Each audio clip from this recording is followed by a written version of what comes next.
All right, let's make a formal introduction for our listeners. Good afternoon, Colin. My name is Claudio, and I'm calling you from Washington, D.C.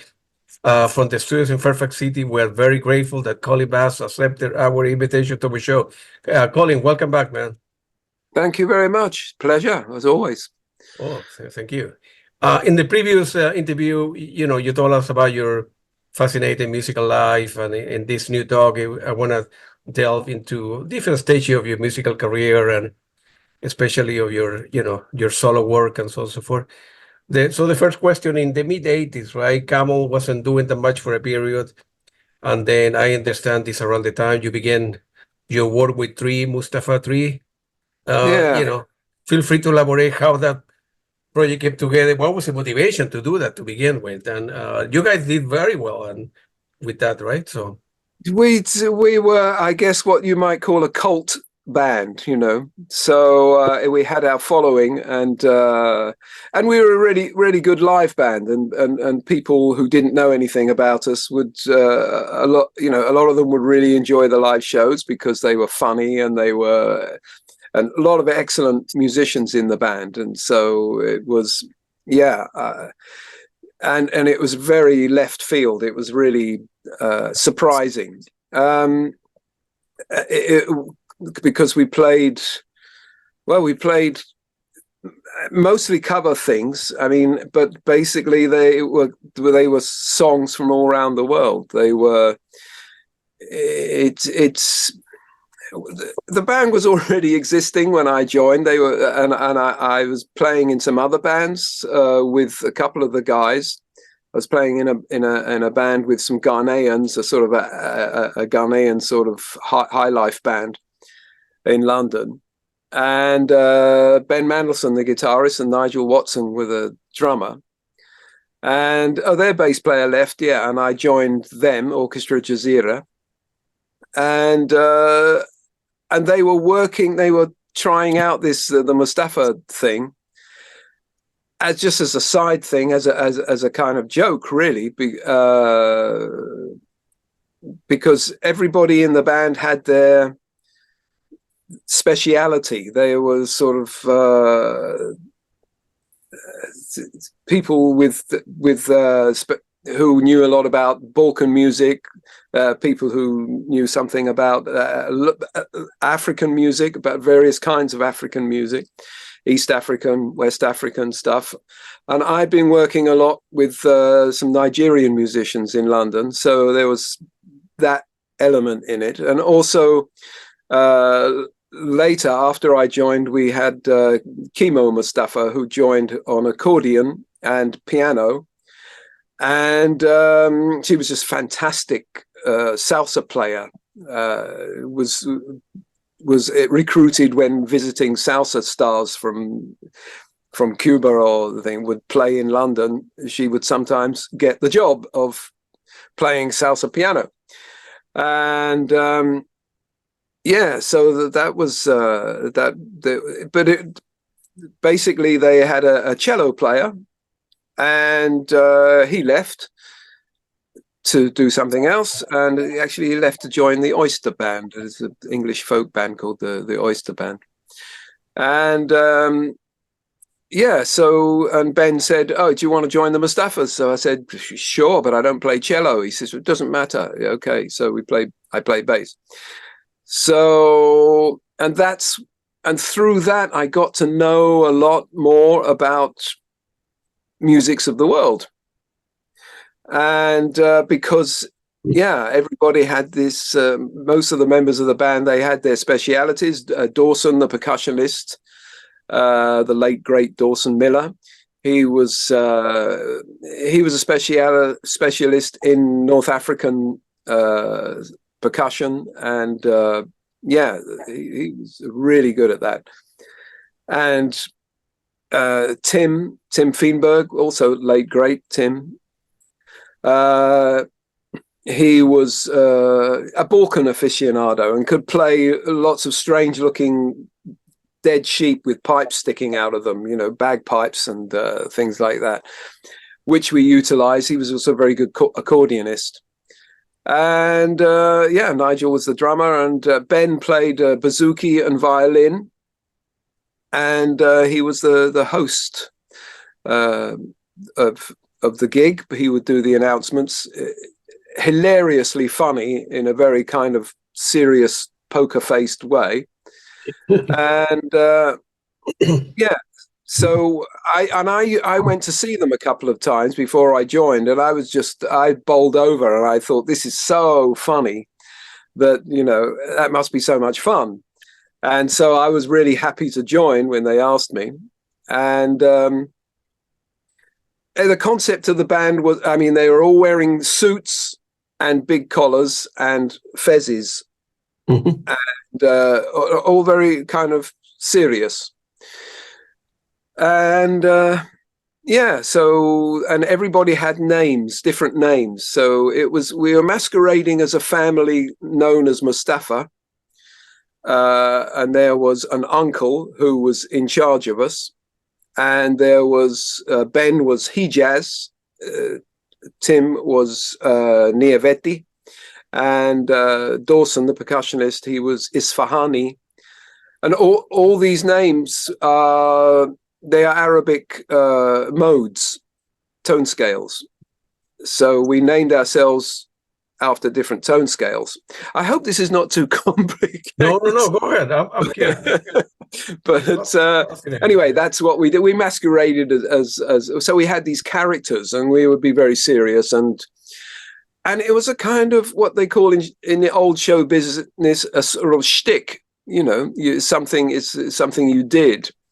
And because we used to sort of stay in character,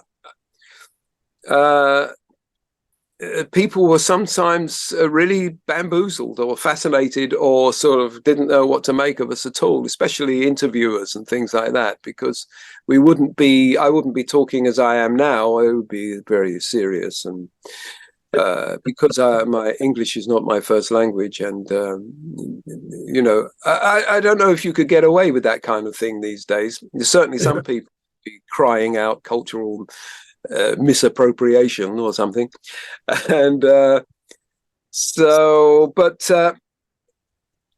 but I can assure everybody that we totally respected all the music we played, and we masqueraded as a family coming from some unknown place called Shegarelli, which a lot of people did look up on the map, but it doesn't exist. Somewhere in the Balkans, with a sort of a checkered history, like a lot of Balkan countries have. The borders are always moving, and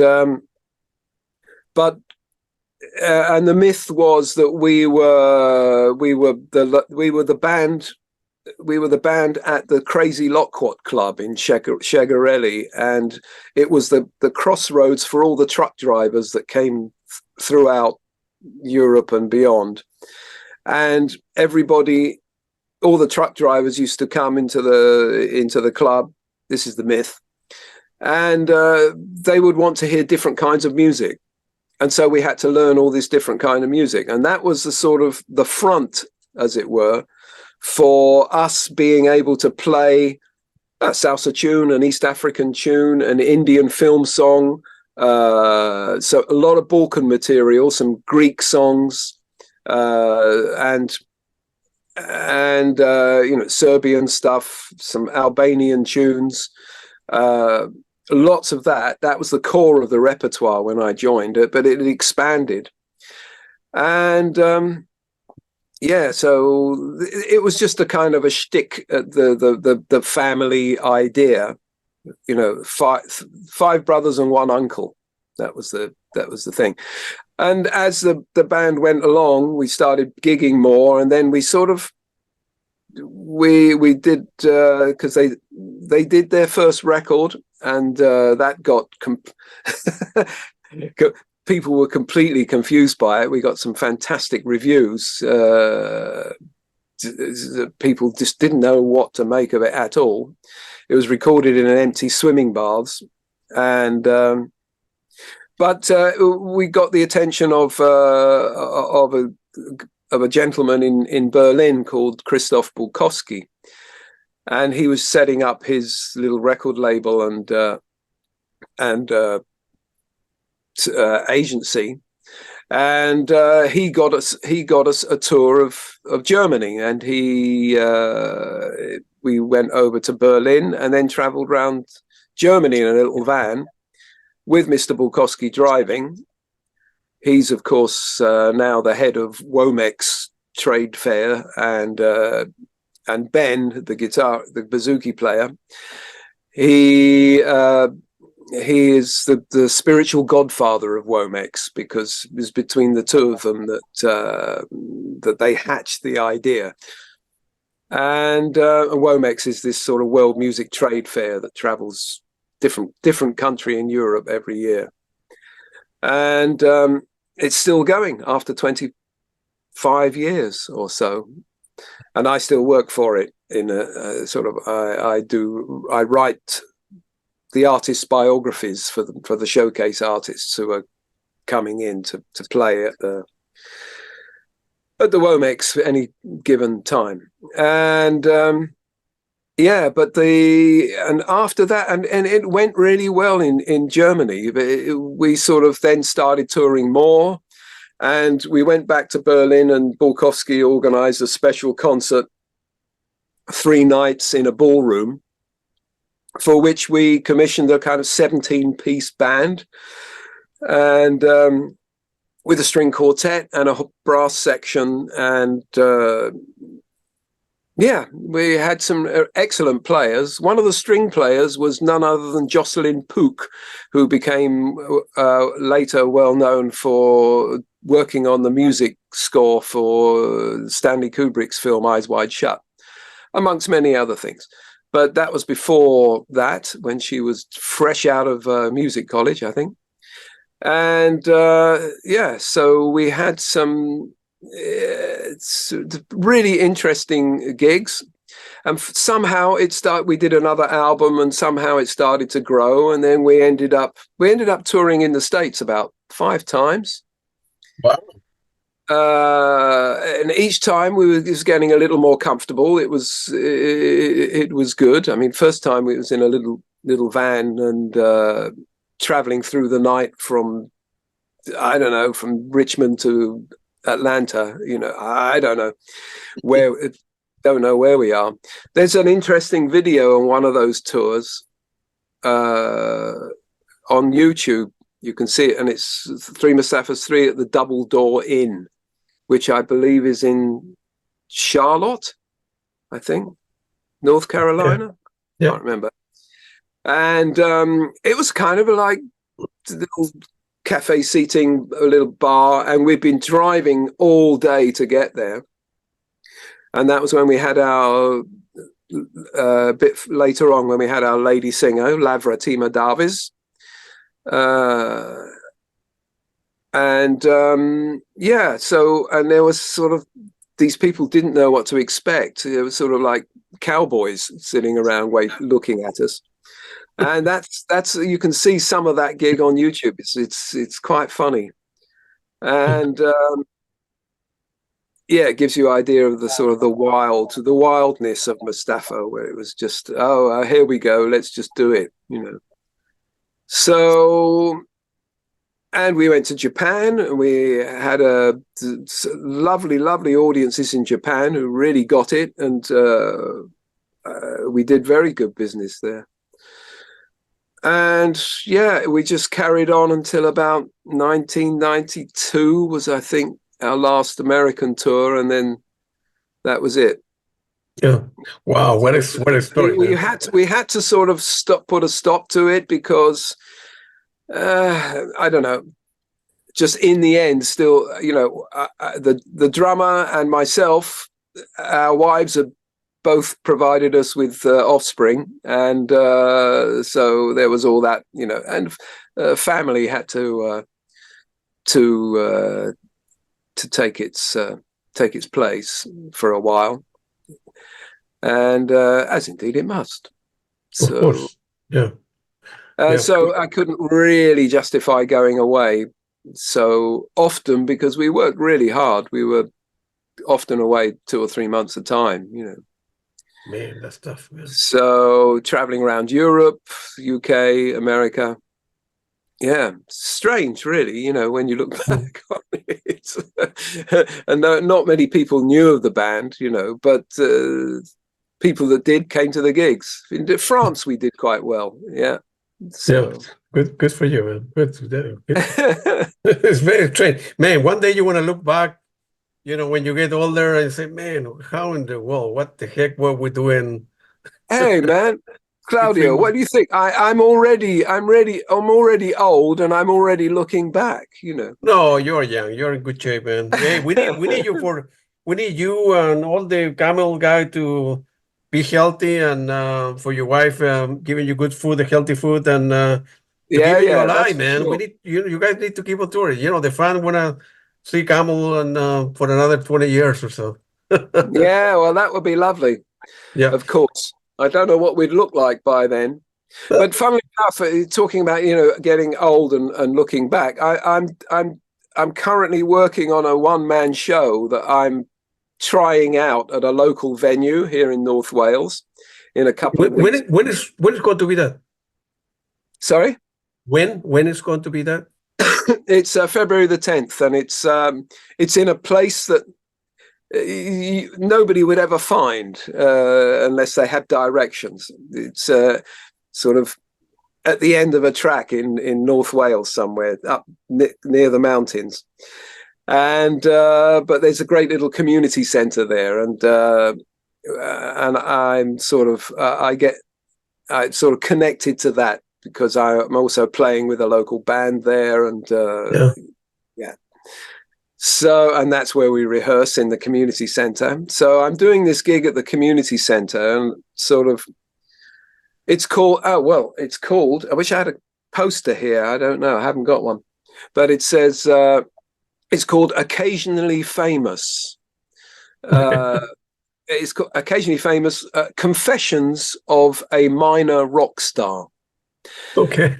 And so, and basically I'm going to sing a few songs, but along the way, but it's basically, it's all about me. It's going to be, I'm going to tell some stories about my family and growing up and thinking about music that I liked. And so it's not going to be so much of my life in rock and roll. It's going to be a bit about that, but it's also about, I'm hoping, I haven't finished writing it yet, but I'm hoping it's going to be some philosophical musings about life, you know, and that's great. What you want to do, what you think you're doing, looking back and thinking, oh gosh, did I really do that? You know, or that's why I'm calling it Confessions. You know, not that I'm going to reveal that much, because you know, I've been, you know, I haven't got much to confess, really. Yeah. Hey, we need to bring a Catholic priest. Yeah, that's right. I'll send you a copy of the poster. Maybe you can edit it in and show people the poster. That would be great. Actually, I think you're, I don't know, I have an idea that you are going to be doing more than one. Thank you, Claudio. If you do well, I mean, if the people are, I mean, you can do other in, you know, close to. I'm going to be in London the third week of March. I'm taking a week off, so I would love to go on and see you and meet you, and hey, maybe you do a gig, and you know, maybe we invite. I don't know. I'll keep you informed. I mean, it's because certainly, I mean, this local gig, I'll probably know all the audience, is just to sort of, you know, put it up the flagpole and see who salutes it. Just, it's a tryout, and I think if I enjoy it and the audience enjoys it, then I'll try to get some more gigs. I just haven't finished writing it yet, so I will convince you. And then I'm trepidatious. We get together in London, and we invite I don't know, Daniel Biro and somebody else to play. Yeah. Okay. Yeah, Yeah, it's and possible. I mean, it only needs a small venue and it's a one-man show, yeah, so it's not and expensive to put on. no, of course not. In 1998, you released a truly spectacular album called "An Outcast of the Island." Yeah. In my opinion, it's perhaps one of the best solo work for a member of a band of the 70s, right? If I were to take a collection of all the people in the 70s and 80s that they were musicians or they are musicians or famous band and they have done solo work, I would say that will be on the top 10. I have listened to the album, I don't know, 20 times, and in the last 3 weeks or so, because when I was preparing questions for this interview, and I end up buying, I went to Bandcamp yesterday, and I end up buying like 6 or 7 albums from you and stuff like that. I saw that. Yeah, I'm because grateful for that. yeah, no, but I like to help. I like to help artists. Every time that I do an interview, I'm going to be talking to other people this week, and I always buy the music records. I like to show stuff and help out. I know that musicians sometimes it's not your case. You have done okay in your life, Hey, but well, some I are think poor, so I want to help out a independent, little bit. yeah, I mean, independent musicians these days, well, certainly I'm talking about myself, Yeah, I'm just doing it all myself.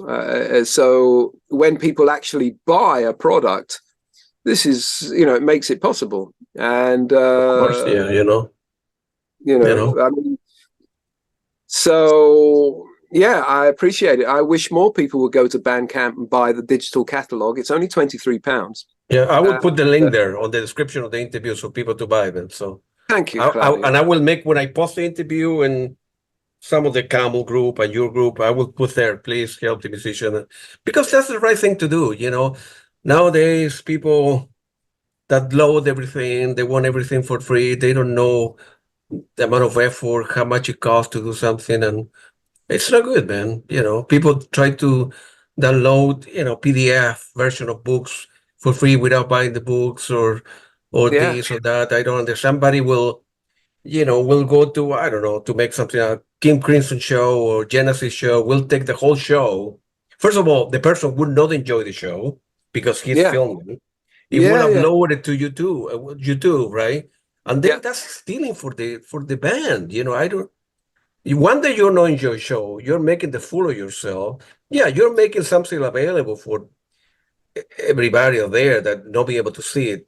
Uh, mm, I understand that, recording pieces here and there, 30-second the track or 30-second, that's different because you're helping the artist in terms of promotion, right?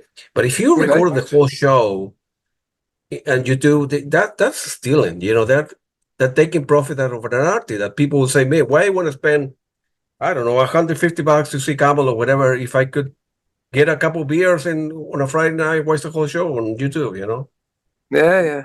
So And you are right. Just the very fact of viewing it through a lens is distancing from the event itself. absolutely, yeah. I think that's what's great about a concert. If you're just enjoying it in the moment, and then if you're worrying about whether you're going to get caught or you're going to, whether it's a good picture or not, and that's all, then your mind is hijacked by this technology, and Yeah. yeah. Then you're not living in the here and now, and that's where a lot of us are these days.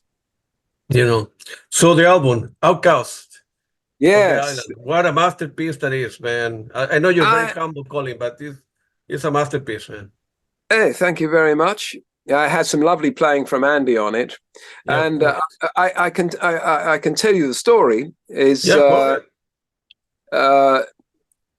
I just I just finished the Camel tour, the coming of age tour, the Harbour of Tears tour, and we played for the first time in Poland, and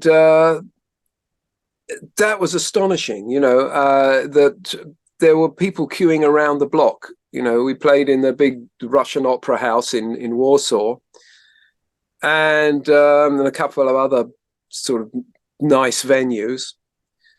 And the people were queuing around the block, and we were totally amazed, totally surprised that it was that amount of interest. And afterwards, we were sort of signing for hours, people's albums and stuff. And we realized that the most popular album there, or the one you were asked most to sign, was Stationary Traveller. I got it, yeah. With this kind of Cold War theme, the Berlin, divided Berlin, yeah, so there was something in the music that they related to on a wider level than just liking the music or the songs. So that's my theory. So that seemed to be really popular. And I met a guy there who was a sort of, he'd been in the communist days, he'd been a sort of he was an agricultural student, and he'd managed to get permission to go to study in Holland. And while he was a big progressive rock fan, and this is Witold Ondrej of Oscar CD company, OSKAR, and so while he was there and a student, he spent all his money savings on albums, and then he would make cassette copies of them and smuggle it back into Poland and make more cassette copies, and he would distribute the cassettes. And that was his entry into the distribution business. However, I mean, he was doing that not for the money, but because he was part of a generation there, a Polish generation, that wanted to hear this kind of music and couldn't get hold of it very easily. And because you couldn't bring the albums in. So he just came back with cassettes, and he was lucky that he got through.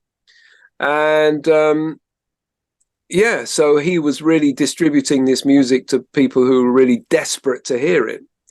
This is interesting, I think, because you have to, a lot of people now, another generation, they perhaps don't realize that that's how it was in those days. You know, this divide in Europe, the Iron Curtain, this was a thing.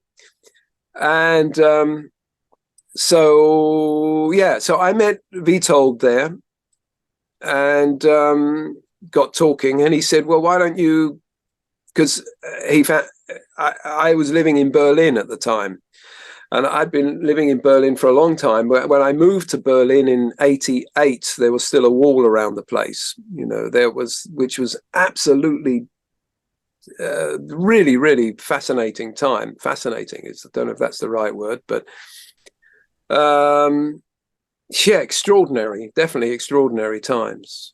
And I often used to go over to East Berlin just to go and have a look around, and you had to come back by midnight. You only got a visa for one day, and German citizens couldn't go over. They had to apply in advance, but because I had a British passport, I could go there. And yeah, that was kind of extraordinary. But anyway, so he knew I was living in Berlin, and I could get to Poland. Now, by that time, '87, the wall had come down. So, you know, I could travel to Poland quite easily. I had to go through customs and everything, but at the border. But yeah, so I can't remember which order it came in, but he invited me first just to come and do an acoustic show, solo show in Poznan, which is where he lived, which is about a couple of hours from the German border, just in the west of Poland, and a lovely old town. And yeah, we just became friends, and then he said, well, and he provided me with a couple of musicians to play with at this gig, and we were talking about okay, I'm setting up a company. Should we, would you like to record an album? So it came from him. And at the time I was been working on some stuff, thinking about an album. And so I said, okay, fine. That would be great. Can you put me in touch with Polish musicians? So I just have to come with my stuff. And, so he organized the studio, and I went over to Poznan in the car with my old style computer screen, and everything was much bigger in those days, and various instruments and things. And he introduced me to the musicians of Quidam, a band called Quidam, Polish progressive rock band. And that was, don't ask me to remember all the names, but I remember them as people dearly. Yep. And I'm still in touch with some of them, with Zibby, the keyboard player, Zbigniew Florek, and Maciek Mela, of course, who's now the guitarist with Riverside. Oh wow! Yeah. So he's a friend, and he played on that album. And for a couple of tracks, he got I'd spent about then a month sort of just writing the thing, and then going off to Poznan, and he organized a really nice piano player for a couple of songs. Poland's greatest jazz Hammond organist played on a couple of tracks, especially the first one, Makasa, which is some fantastic Hammond playing on that. And that's from this guy. Oh gosh, see, I'm getting old and I can't remember his name, but it will come to me. But he was an imposing character and a great player, a lovely guy. And so we recorded the basic tracks for about 2 weeks in this lovely studio in Poznan. It belonged to the radio station, and it was a massive wooden room to record in, and just sounded great. I got Dave Stewart in, who I'd just done the tour with, the Coming of Age tour. So I got him in to play drums. And otherwise I used Quidam and a couple of guys from this other Polish sort of hard prog band called Abraxas. And that was the nucleus. So we got in various session players, and also it was also the studio was the home of the radio symphony orchestra. So VTech, and I'd been messing around with some little string pieces, string quartet things, and some trying to write a more expansive orchestral piece.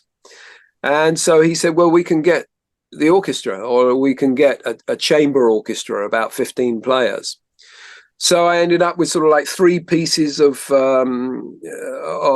which are on the album. They're just little segue pieces of what I wrote in my totally unlearned way, untutored way, what I imagine 2 violins, a viola and a cello would play, and sort of try to map it out just on the synth. And also for a chamber orchestra, I had an orchestral piece called which track is that? That's Outcast, I think. And I got my friend Kim from the Mustaphas to do the orchestration, because she's excellent at writing out arrangements and making string arrangements and things like this. So she did the string arrangements and came over and conducted. And that was really exciting. And it all happened really quickly, 2 weeks. And then I went off to, I took I had two 24-track 2-inch tapes, like it was all done on tape. And so I had two of those, and I went off to California where Andy was living, and I stayed with Andy for a week, and he very kindly played some fantastic guitar on them. Yep. And so then I came back, and flew back, and I went to Poznan and spent another 2 weeks putting it all together and mixing it. And that's took 5 weeks in all, that album. And thanks to my friend Vitek, we could manage all that, because he became the executive producer and I was the producer. So I think he got his money back. Probably, I hope so. And so that was that. And I really like that album now. In fact, for the one-man show, I'm going to start with, I'm going to play it on piano, a version of As Far As I Can See. Oh, yes. And I've written an extra verse to make it sort of fit the sort of storytelling, the story of my life narrative. And it's become a kind of a new song now. So I'm really happy about that. That's I'm really enjoying that. I'll have to record it in its new version. And it's funny to go back and sing these things after all this time, because your voice changes. My voice just changed, so for the better, I hope. Yeah. But it brings you memories, you can remember what you were in 1980, 1990 or whatever, the Dance Apart Moon, Makassar, No Way Back. As far as I can, those are any one of those, man. Those cool. are very, Yeah, I would be in the one-man show. I would be playing Dembo Moon too, because that's as I say, the title of the thing is Occasionally Famous. And that is one thing. That's my biggest song, Dembo Moon, as far as it reaching the maximum number of people. Sure. Because that song became so popular in Indonesia. And, I have here about old cassettes, over 50 different cover versions, sung by little kids, sung by famous Javanese singers, a gamelan version, and a couple of gamelan versions, and lots of reggae versions. And it's a song that it's the gift that keeps giving. I occasionally see new versions crop up. Somebody's posting a new version on YouTube, and I have a friend in Bandung in Indonesia who occasionally finds another version and sends it to me. So that's. But of course, everybody in Indonesia still today, it seems everybody knows my song. They don't know it's me what wrote it, but good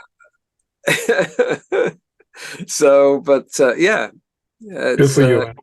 It's still nice when it becomes a sort of standard, Yeah. And that's the only time that happened to me. So it wasn't me. It's my song that became famous. So yeah, that was that will be part of the one-man show. All right, good for you, man. Then but I did some touring with. Sorry, go ahead.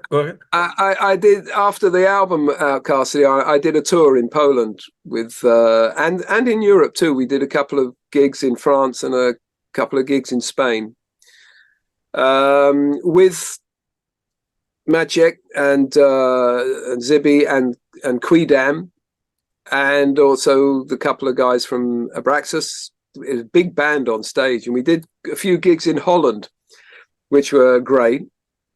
And that was a great tour, and I can't remember what year that was. I think it was 1999 or 2000. Yeah, I think. Yeah, if the album No, was 88. No, it was. What am I talking about? It's 1989, 1990. yeah, No, yeah, it can't be. 1990. Oh Yeah, gosh, Claudio, 1999 and I 2000. can't remember. No, no, no. The problem is that I can't remember. No, it was 2000. It was Yeah, 2000. yeah.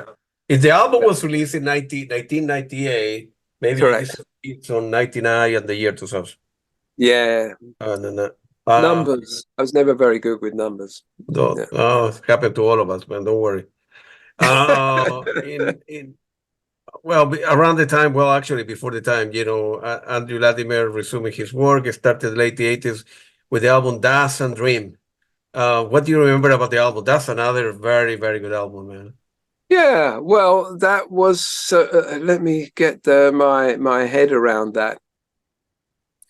So, which must have been 2002, I think. Can it be? No, no. What am I talking about? That was 1992. Yeah, 1992. Let me look it up. I forgot now. Gosh, All this is right. quite embarrassing, actually, Claudio. I'm really No, sort of. no, no. All the dates are just jumbled up in my head, or rather, not the dates, the decades. All those decades. That's a Dream was 1991. Thank you very much. Yes, that's a good if you remind me of that. Yeah, 91, So, yeah, no, well, that was great. Actually, that was another thing of returning to the fray after Andy had been away, not because of illness, because of legal problems. And just in the end, him and Susan decided to up sticks and go to California. So, and go west, young man. And the same theme as the album, really. Yeah. Go west. The concept about the Dust Bowl, and it's a great album. It's a lovely songs on that.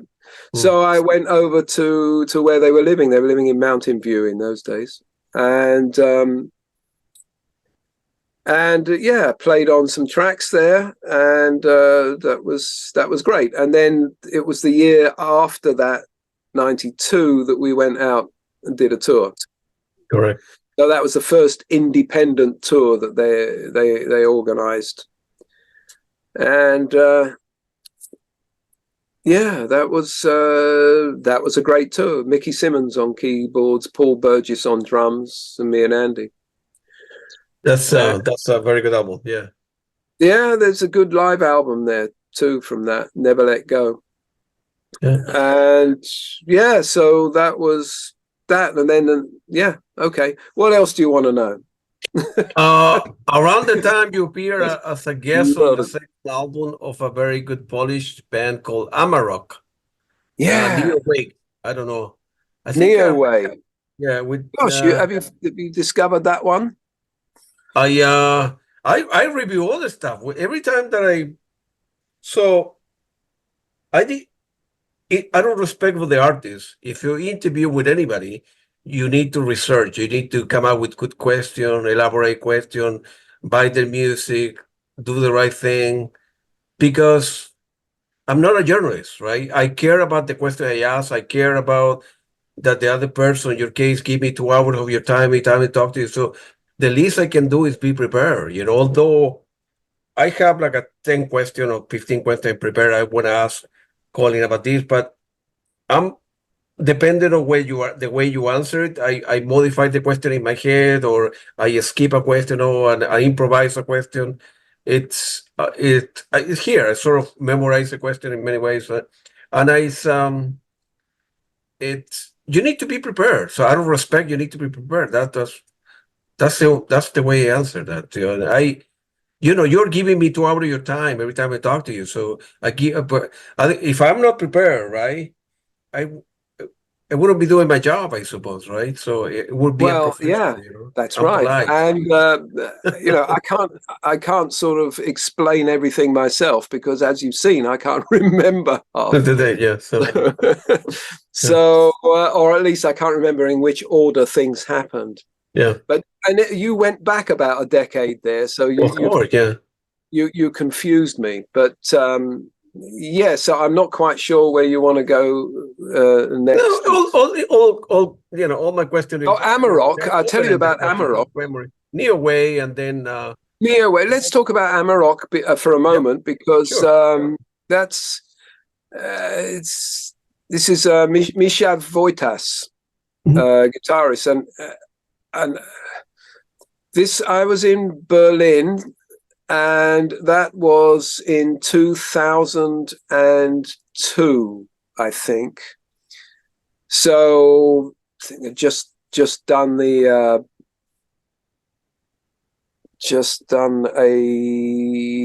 tour with Camel, because we were still touring from 1999 to 2003. We did a couple of tours in there and did the South American tour. So I think I was just back from that, and Mishav got in touch with me. I don't know, his manager got in touch with me. He had a manager, and so he wanted me to sing on 4 tracks of his album. So I didn't play on it, but I sang 4 tracks, which were poems by Emily Dickinson, the wonderful American poet from, when was she active, in the late 1800s, early 1900s, or not, something like that. Emily Dickinson, fantastic poems, and Love is a Thing with Feathers. I believe that's what it is. And he'd sort of put these poems to music, and he wanted me to sing them. So I did, and that was great. I thoroughly enjoyed it. He came to my little studio in Berlin, and I did the vocals, and he was really happy. And then that album came out. And I didn't hear too much more about that. No, of course I did, actually, because then I liked him and I liked his guitar playing, so I got him to play on my solo album in 2003. In the meantime, that was my second solo album, and an album that I sort of, in retrospect, I really like. I call it my miserable album, because it was sort of it was me moving into my own little place after a sort of a breakup with my wife, and just generally sort of being a bit shell-shocked, and writing songs about that, really, about what do you think, where you think you are now, and so those songs sort of, and there's one song on anyway, I got Mishav to come to Berlin and play on some tracks, and I got Maciek Miller as well, now famous himself, to come to Berlin for a few days, and he stayed at my place, and I put together the album after they'd gone. I put the album together out of all their tracks and my tracks, and had some other guest musicians on it, but it was all put together in my sort of home studio there. And so it's all me programming the drum tracks and all that, which I'm listening to now going, I wish I still had that drum program. That was amazing. But so that was Mishav. So I was really happy to meet him and get him on my record. And I think it was only what, 2018, I think, that he just rang me up and said, I want you to sing on the track on Amarok's new album, because I think he hadn't really done a lot, but he sort of came back, and he with the Hunt album, and he asked me to, and I sort of worked with his wife on some lyrics, for the piece that I sang, and I just recorded the vocal here and sent it back, and yeah, that was pretty good. And then my friend Vitek organized a sort of a little festival, a gig at the Progressia Club, massive place in Warsaw. And I went over there, and Amarok played, and I sang the song in their set. And then I did a whole set of my own stuff with Amarok backing me. And so we'd gone over there and I rehearsed with them for about a week before that. Was that in Warsaw? I think it was in Warsaw. And Maciek, I rang up Maciek and said, would you want to come and play on the Outcast thing numbers? And he came, and so it was Amarok and Maciek and me, and it was a very nice gig. Very nice. Yeah, we did that more than once. It was I went back and did a little tour after that. Yeah, good for you, man. Yeah. In 2013, after Andrew Latimer have experienced some health issues, the band returned to a stage with a memorable tour in 2013. That was those shows were a masterpiece, man. I have seen some of them. I attended one of them, and of course that's the Snow Goose thing. Yeah. Correct. Yeah. Man, those were unbelievable shows, man. Yeah, that was really good, and that was that was Guy when Guy was still with us. Yep. And we got in Jason on this sort of other keyboards. I need to recharge my computer. Give me 1 minute. Sorry. Go ahead. Go ahead. Are you there? Yeah, that was a really nice tour. Yeah. I mean, it was just great to see Andy again and to be back on the road, because that had been a hard 10 years for him, for sure. But yeah, so I mean, I think he nearly departed. It was touch and go at some point. So no one was more surprised than me when he rang up in 2013 and said, "Hey, we're going on the road again." So I said, "Are we? Great. Okay." Fantastic. Give me a list of the shows and get my passport and my cases. I'm there. Yeah. Yeah.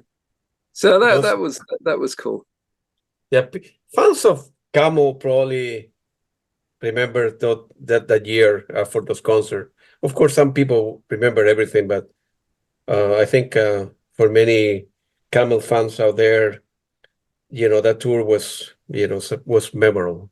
So yeah, interesting. It's great. But I mean, we did a couple more since then. Of course, yeah. And I think that it just got better. It just got better. Especially when we met Pete and we got Pete in. And we were back to a 4-piece, and this was just such a relief, to be able to have a 4-piece that could really play together, really jam together and really, have fun together musically as well as personally, because Pete's a great guy. Yeah. And I have the pleasure to interview Pete. You did? Yeah, he's fantastic. He's a very nice person, man. Yeah. He's very funny. I was telling my wife the other day, sometimes we think about our, about our little problems, in perspective, and we drown in many ways in a glass of water. And a guy like Pete Jones, with his a little bit difficulty and sightseeing, Yeah, he's blind. He's been Unbelievable. blind since He's since just his since healthy and his happy 16 months. and funny, and he doesn't hate God or life because he was born with like why, and the guy's very optimistic at beating, and the way he plays, you need to sometimes look back in life and take your little problems, and me, as I say, drown in a glass of water and look at perspective. Some people have it I much agree with worse you. yourself. Plus he's Yeah, a very nice person. yeah, he's lovely, and not only that, he's just amazingly talented. Of You know, course, because he cannot see, but he can hear things that you can't. of course Uh, not. Of course, yeah, yeah. but he views the world through sound, That's right. and Yeah. so I've often walked around streets with him, holding onto my shoulder and say, right, there we go this way, and he will point out things that he's hearing that would completely pass me by because I'm in my visual world. Right. Yeah. And that happened once in Tokyo, and then that sort of suddenly realized, of course, his when, because you're used to a visual interpretation of the world, you're not putting so much importance on sound, but for him, sound is everything. Sound is placement. Sound is knowing if you're in danger. Sound is that's where you are in relation to everything else. To measure things by sound, yeah. So, and we were walking around sort of just having a little walkabout in Tokyo, and he was pointing out things that he was hearing, and that's when I realized, of course, he's more tuned into that, and I'm more tuned into the visual. And so I just, after that, started to sort of like think more about listening, So Yeah. I'm glad that, I must seek that out. I would love to hear that interview. oh yeah, I will send you the link. He's a very nice guy. And also, people sometimes in life give up too easily, in any difficulty, and whether you want to go to the medical school, you didn't get it, or your first marriage broke up, or this happened to your son, or this or that, and you need to keep on working hard, moving forward. And he didn't give up, and he got very emotional in the interview because I told him, why you didn't give up. It would have been very easy for you to give up and take government assistance, and then whatever. Here, people live in assisted living and say, no, no, no, no, no. God bring me to the world like this, and music is my thing, so I need to do it. Man, I was very quiet when he's a very, as I said before, I'm very, very decent human being, man. Yeah. Whether he was a great, keyboard player or not, independent of that, independent of the music side of his life, he's a good person, and I like that. I have interviewed many musicians that after 10 minutes I mean, why in the world I'm doing this? This guy's an arrogant or this or that, but a lot of people, on the other hand, they're great, like yourself, so. Oh, good. Thank you. In 2015, you end up releasing another album at Wild End. Yeah. With Andy and then Dave Stewart and a harpist called Sian James. Sian James, yeah. She's very well known in Wales, and I just got her in because I'd been through the Womex connections. I'd been employed to sort of go to be a mentor at Bangor University for a week, and just about because there's a big Welsh music scene, but songs sung in Welsh don't often get out, beyond the borders. But there's round here, there's just a lot of talented people, songwriters. And so but they put me as a mentor to her. And I already knew about her because when in Berlin, I used to have a radio show, every week for 14 years. And I'd come across some of her CDs, and I'd played her a few times on the show, so I knew who she was. And I thought, oh, some mistake. What can I tell her? I know she's a big name in Wales, but it was just to sort of, I don't know what it was about, actually. It was the Welsh Music Council sort of trying to think that, because Womex was going to be in Cardiff that year, and they wanted their Welsh artists to think about selling themselves at the Womex trade fair. You know. So I suppose I could help, but actually we just hung out together for a week and talked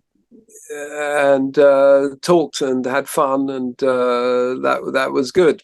So, and she's a great player and singer, traditional songs and her own songs. And I just called her up and asked her if we did a little concert together at the chapel in the local village. I think that's how it came about. We put together, we had an evening of English and Welsh songs. So, and around here where I live, it's a lot of Welsh speakers, that Welsh language is their first language. You know. Really? Yeah. Yeah, most of the farmers around here, they don't really like speaking English that much. Everybody can; they're all bilingual, but they're more comfortable with their native tongue. So so I did a sort of a concert in the local. I was asked to by the local chapel people who were trying to bring together the sort of the English people who have moved here and the Welsh people. And I had to mention that I'd met Sian, and they said, oh, gosh, they'd already asked me to do a little concert.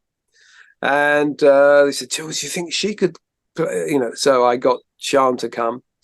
And we did we alternated and then played together. I went to her place and rehearsed a few things. And so I was singing some English folk songs. And she was singing her repertoire, a lot of traditional stuff on harp and piano, and I was playing guitar, and we did a little concert. It was really amusing. It was packed in the local chapel, so which earned me a few points on the local social scene. So that was a lot of fun. So it was around that time, and I said, "Would you come and play on a couple of these tracks?"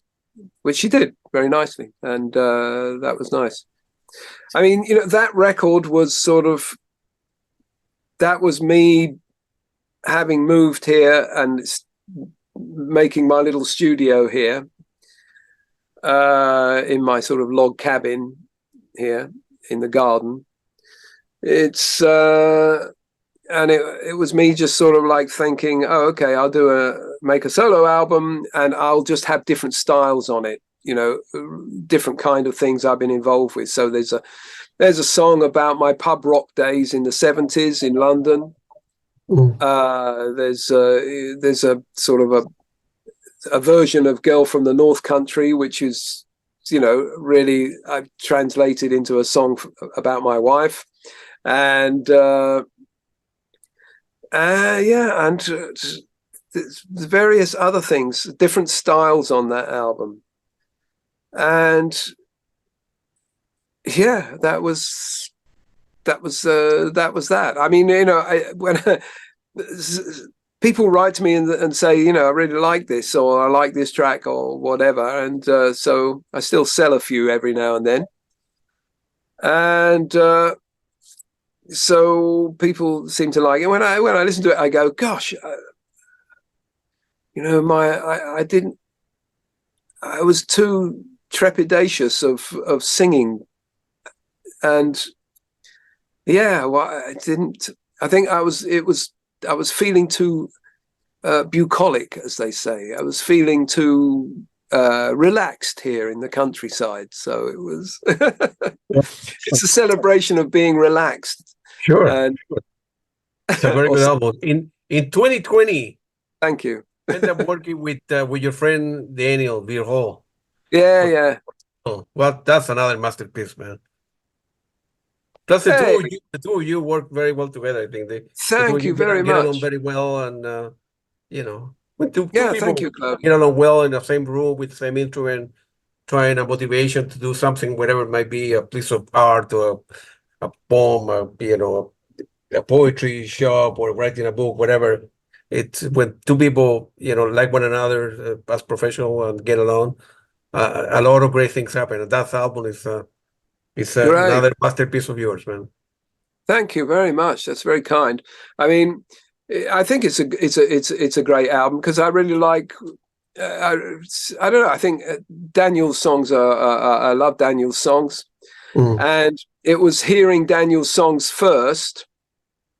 He'd put some things out on a solo album, and I just thought, okay, let's. And he'd sort of got in touch with me. I first met him sometime in the 80s, I think.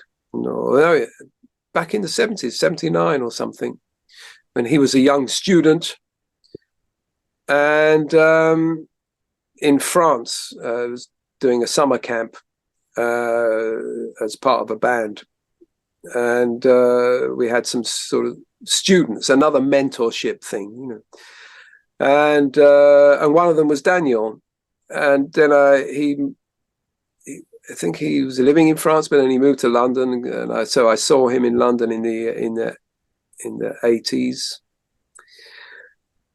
No, early 2000s, I think. But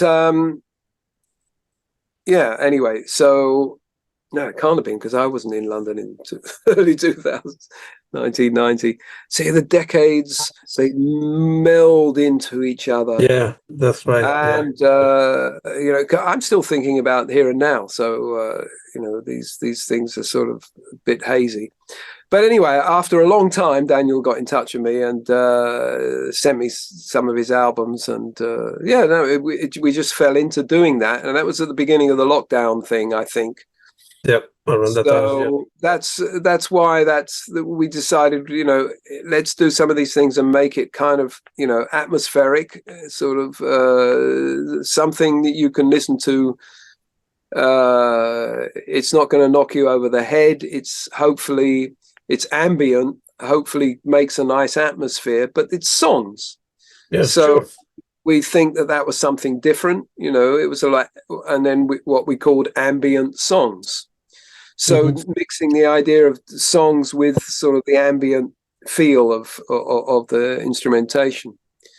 So that was fun. We worked on that, and we did a crowdfunding for that, and that reached its target. And that was good. We made something on that.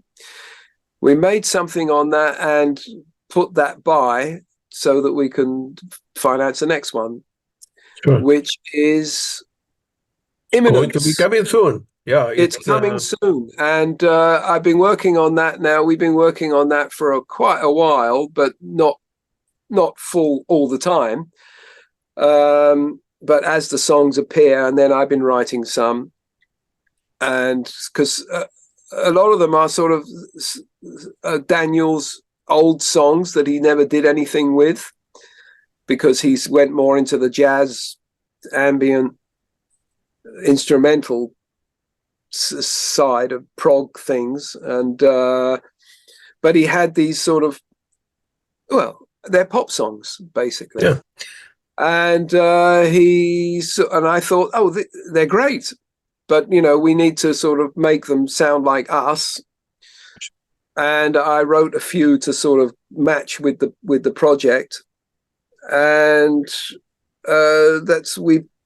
it was only just at the end of last year that we sort of finally thought, okay, you felt that it come together, and that we have it. And I've just in the last couple of months been doing last minute things that I wanted to do, like the bass part, change it, and one of the reasons for changing a couple of the bass parts is because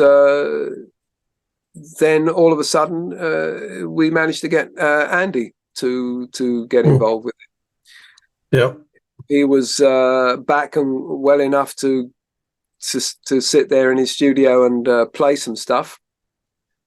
And he's played it. I don't want to speak too much about it because I don't want to, I think the whole album is really, really good. He plays some wonderful guitar on 4 tracks. So really, really happy that we could get him involved with that. And he really loves it. So and he put in some very valuable little pieces of advice. And that was, so we kind of working together on that. That was really a lot of fun. Yeah, that was I've seen a couple of videos, and one is the hunting game, and it's very, very good, man. So he's not on those. And Back Again, the songs are they're quite different. It's the different, going in different directions, different styles, but they're all what I call it's sort of adult pop, which is not sort of pop music with naughty lyrics. It's pop music with interesting arrangements, and I think, and I'm really, really, really happy with it. So it's just gone off to be mastered.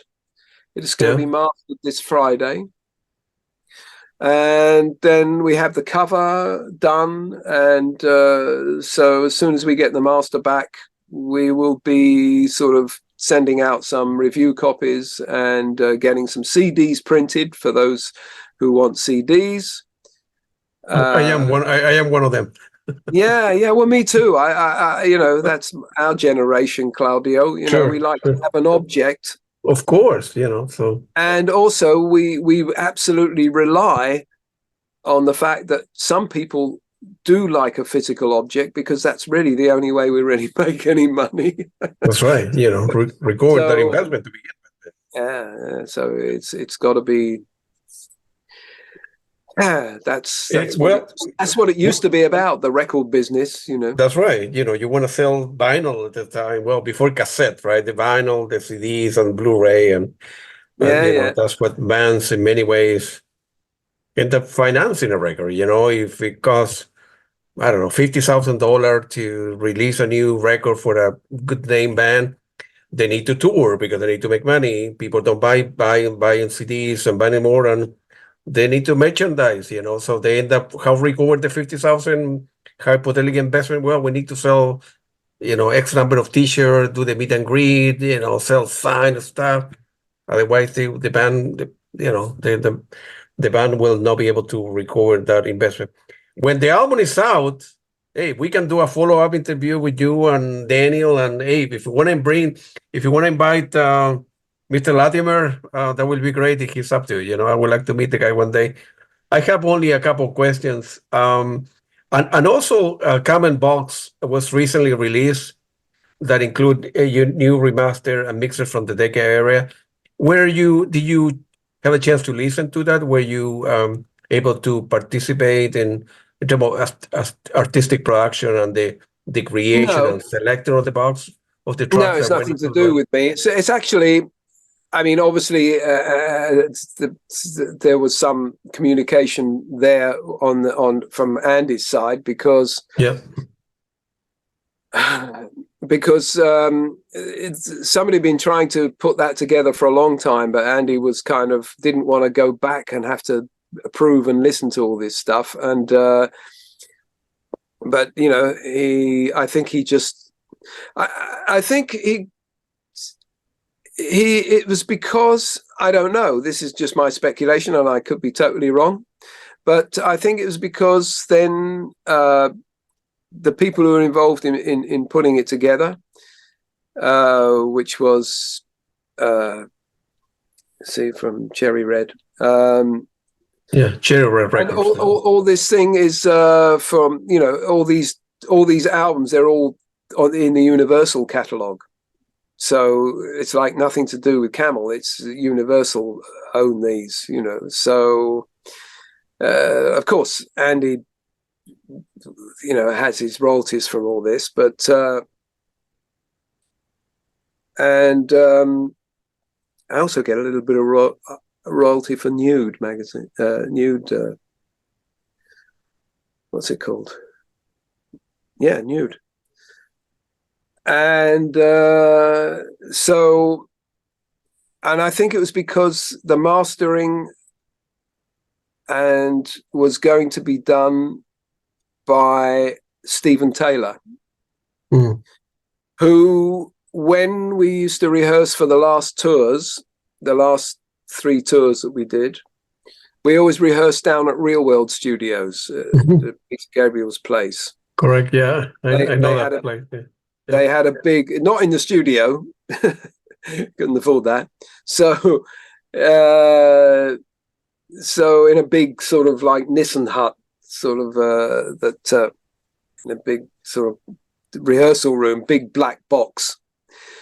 But we used to like rehearsing there because the chef there is just great, and you get 3 good meals a day, and everybody there is lovely. But we used to just hide ourselves away in our black box and just and rehearse, only coming out for dinner and lunch and things. So that was, and always enjoyed it. And in this black box has now been demolished, but in the room there was also a few studios, sort of mastering and mixing studios next to the rehearsal room, and that's where Stephen Taylor, veteran recording engineer, who used to work with Rupert Hine when who was the producer for I Can See Your House From Here, and so he's a lovely guy, and every time we rehearsed there we always used to chat with him and see him, and then he started doing all these remastering things and where possible remixing and things. But yeah, so, and we really like Stephen, and I think sort of Andy went, oh, okay, well, I'm sure he'll do a good job. So I think that's how it was. But yeah, that's all the Universal stuff. But yeah, I'm pleased that, you know, it's got so much interest. Oh yeah. So, oh yeah, absolutely. I got copies, of course, and I interview Stephen as well. So, and I'm going to be visiting him at the Real World Studios. And oh yeah, he's got a new studio down there. He's moved into. Yeah, I think they end up. I think there are some engineer that work just for, you know, Peter Gabriel there in the studio and the Real World Studios, and there's other adjacent rooms, right? There are different, I don't know if you can call it contractor. Oh yeah, it's a big complex. It's complex, and with different rooms and different floors. The record company offices are there. Correct. There's a lot of things going on there. So so he got an office there, and you know, he been remastering a lot of good stuff. He's a veteran in the business, and I interviewed him and we became friends. I'm going to be visiting him, and I want to, you know, go inside the Real World Studios, you know, if they allow me to do a little bit of video and take some pictures to promote the stuff, right? So the last question that I have. Well, give my regards to Jerome, the chef. I will. Jerome, the chef at the Real World. It's the best. He's the chef. He provided us with all the great meals. Bill, yeah. I will take up a couple of pictures on your way and tell him that you say hello. They've been from Camel. I think I want to ask the last question. You know, in general terms, you know, feel free to elaborate on Andy's health issues and as much you can tell, and the future of Camel is anyway for the you know, the band from the tour that was unfortunately canceled to be, you know, done in 23, 24, 25 or. I mean, you did mention this in when you wrote to me, and as I said, I can't tell you about the future of Camel because I don't think that Andy could tell you about the future of Camel at the moment. I may be wrong, in which case, great, but I think he's concentrating on just getting better. I mean, it was quite a major operation he had, and Sure. and I'm so pleased that he managed to play on Daniel and I's album, and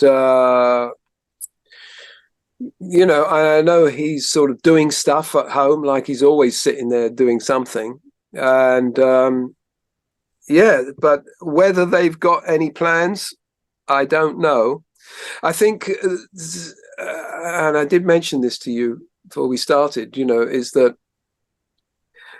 I think I'm sure that they want to be very careful, because he was absolutely, you know, is gutted to have to cancel the last tour, and yeah, it was tragic, really, because it was going to be such a lovely tour. That was by far the most encompassing tour we've done for a long time, and a lot of nice venues. A lot of venues already sold out.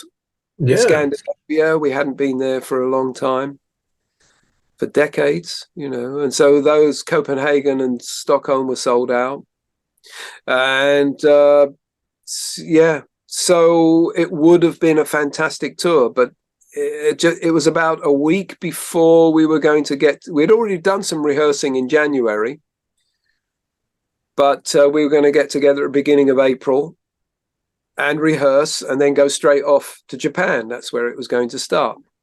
And about a week, 2 weeks before, I think, and he was in pain. He couldn't walk.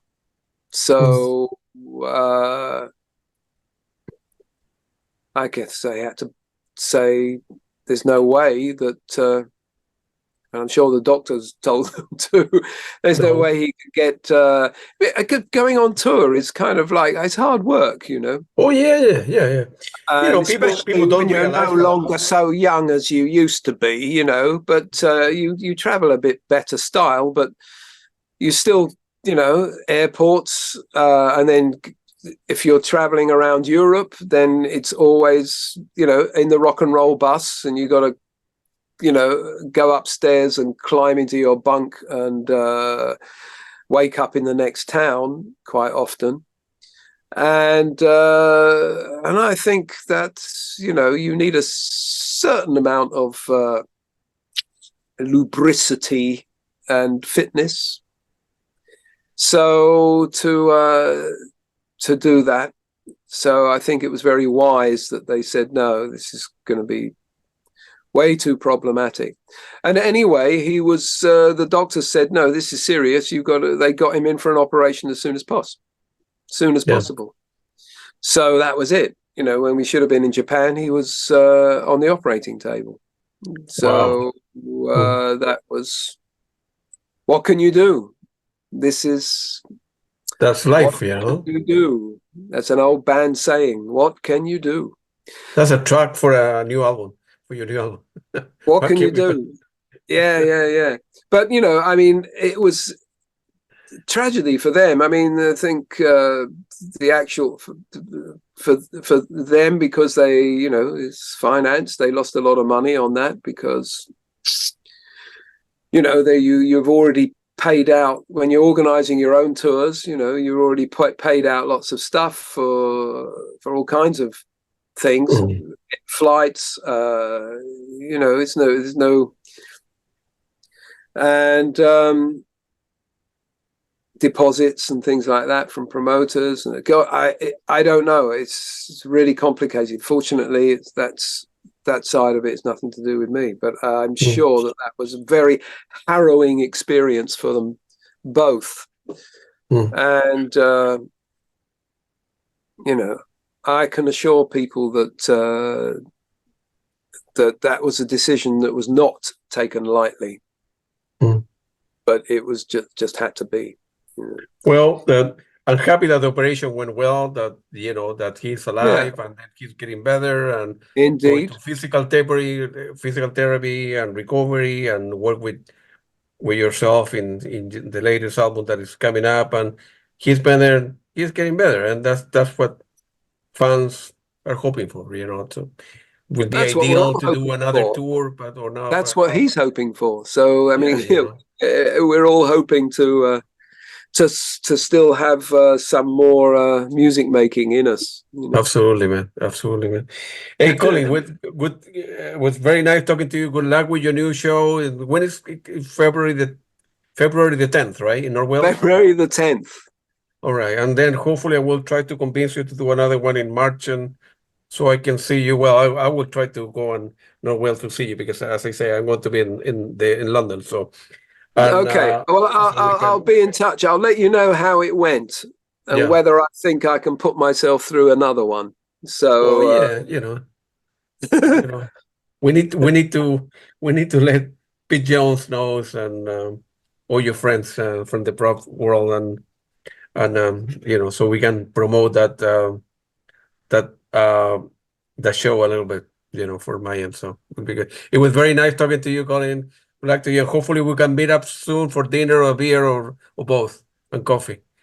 Okay, well, let's hope so. Yeah, it's always a pleasure, Claudio. Thank you very much. Appreciate it. Thank you very much. Appreciate it. Good luck with the new album. Keep me posted when it's out, man. Of course I will. All right. Thanks, man. Appreciate it. Thank you. Okay, bye-bye now.